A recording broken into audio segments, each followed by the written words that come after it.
Hello Internet, my name is Ace and today I'm going to be showing you how to digital paint starting with values. So first things first, what are values? Well, in my opinion, values are the most important part of your painting. Values are the lights and the darks essentially. So they're defining the forms, it's where the light's hitting, where the shadows are, everything like that. And you can really get away with not having very good colour and still have an amazing painting if your values are right. But if your values are wrong and you've got great colour, it's just not going to look right. So we need to start with a sketch. So I've got one right here, and if you want to see me thumbnailing and coming up with this sketch, then I'm going to put a video up later on in the month that takes you through that process. So once we've got our sketch, we need to put it on its own layer, set the layer style to multiply, and then dim the opacity just so you can see the sketch but it's not obtrusive. That way we can paint underneath the sketch will still stay intact, and we'll be able to remove it later on without any problems whatsoever. The easiest way I've found to get great values in your work is start with the local value. Local value is basically just how light or dark an object it is if there's no atmosphere, no light or anything like that affecting that object.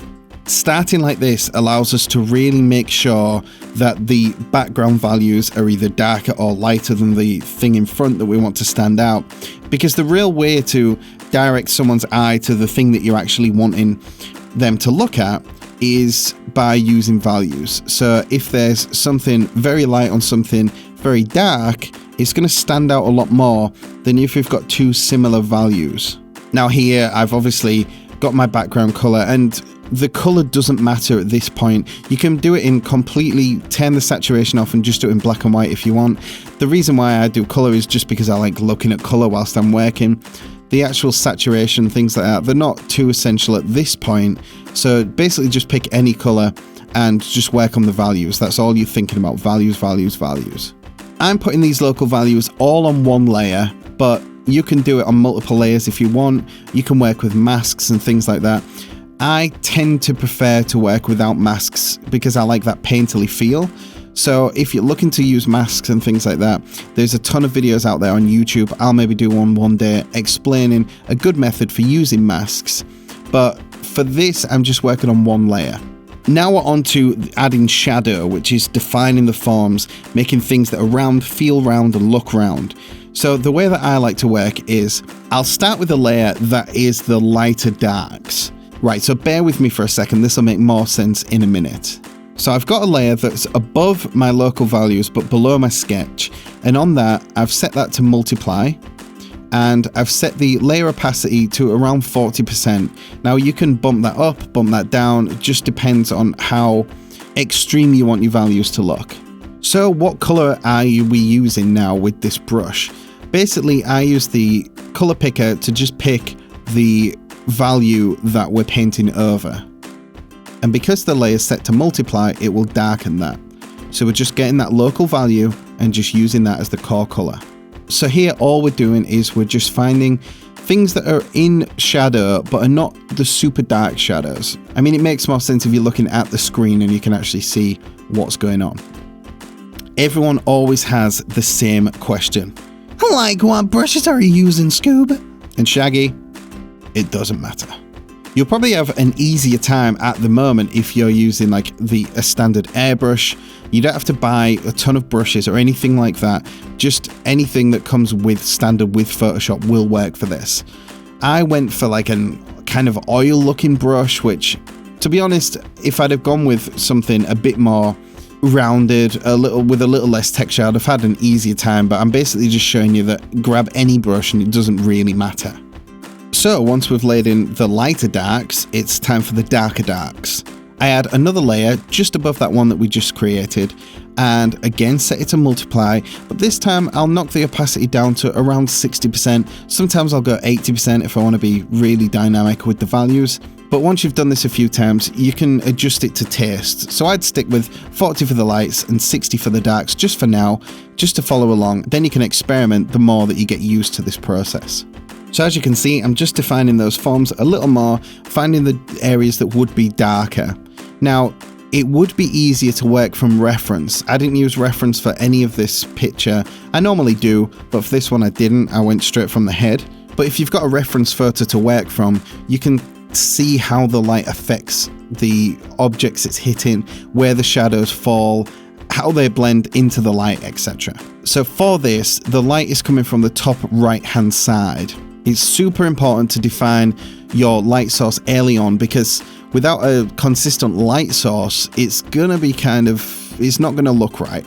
You can have multiple light sources, but just to make this simple, we're just gonna stick with the one light source. You can see that up in the top right hand corner.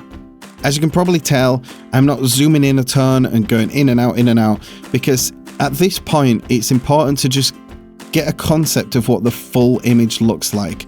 Just work rather small and don't keep zooming in and everything. Don't worry about the details. The details are not important at this point. We'll get onto that in the future, but I just really want to stress that details don't make an image great, values do. So now we're on to light. You can do this a few different ways, but I tend to just color pick the local value and just increase the brightness. Then put that on a layer above the darker values that we was working with, and either use the pen pressure to just paint lightly, or I'll knock it back to maybe 80% opacity or something like that. We're not using multiply or anything like that. You can use the set and lighten filters, but I just tend to leave it on the normal setting. So we're finding those things that are facing the light and then adding that light on them. So again, it helps to have a reference, but if you just try and visualize what things that light will be touching, then just add a little bit of light on top of that. Again, trial and error will prevail in the end. I understand what it's like where I need to know exactly what's going here, and sometimes as well, because the way my mind works, I'm like, right, what's the calculation for this? Where would the perspective be hitting? All this kind of rubbish. But just do it and you will find that after you've done it a few times, it'll get better and better each time until you're still cognizant, you're still thinking about where that light's going to be hitting, but it just becomes a lot more intuitive to you.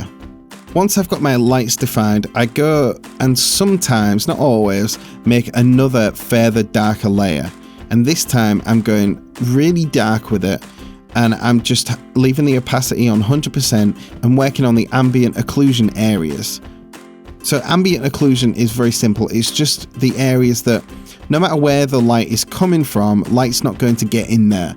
So if you close your fingers together really tight, you can see that in the space in between your fingers, no matter where the light is, they're still going to be very dark. So you're looking for those areas and putting them in there. And I did add a few more darker details onto this image that, depending on what you're working on, may or may not need. Things like the nostrils and really adding darkness to his underbelly to make it just feel like he's this huge, gigantic object. So believe it or not, the hardest and the most important part of our painting is now done. I know that it still looks sloppy, but all we need to do is we just need to blend things. So I've never used blending brushes or anything like that. I know some people do, but I've just never used them, so I can't really recommend how to use them or what brushes to use or anything like that. I'll basically just go in and blend things manually.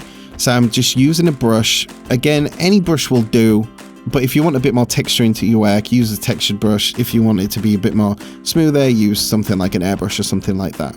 I'm color picking a color and then lightly painting over to kind of just create those transitions, make those transitions smoother.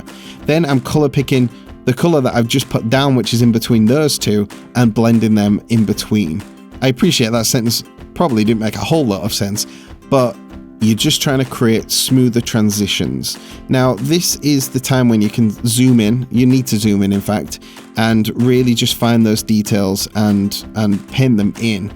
But it helps in Photoshop to have the navigator window open where you can actually see a smaller version of the image that you're creating, because at the end of the day, zooming into a 10 by 10 pixel area is not the way that a viewer is going to be looking at that image. The viewer is going to be looking at the whole image. So it's always super important to have that in mind and in your eyesight at all times.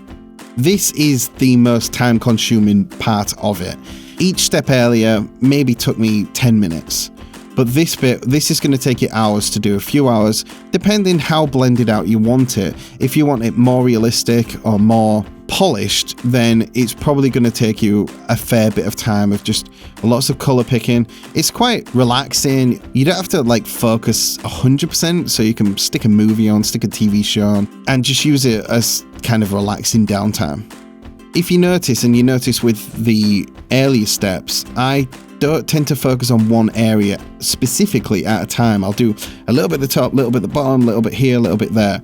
That's not just because I get bored and ADD about things. That's because I find it a lot easier to get a coherent full image if you're darting about all over the place and working on different bits at one time rather than just focusing on one tiny little bit of area.